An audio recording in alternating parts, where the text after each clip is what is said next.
এক ছোট্ট গ্রামে থাকতো এক বুদ্ধিমান টিয়া পাখি। টিয়াটা শুধু গাছে বসে গান গাইত না, সে নিজের ছোট ক্ষেতে ধান আর শাকসবজি চাষ করত।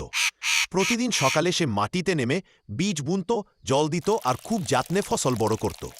ওই গ্রামেরই এক কোণে থাকত এক হিংসুটে বিড়াল।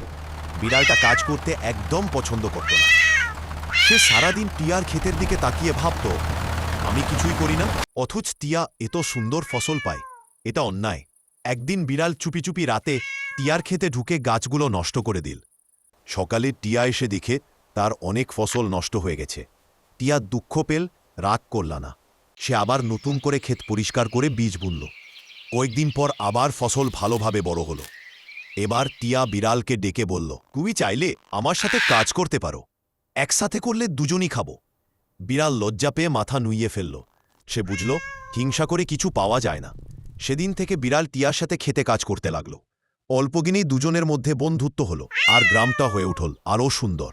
শিক্ষা হিংসা নয়, পরিশ্রম আর সহযোগিতায় সুখের পথ। প্লিজ সাবস্ক্রাইব করো বন্ধুরা।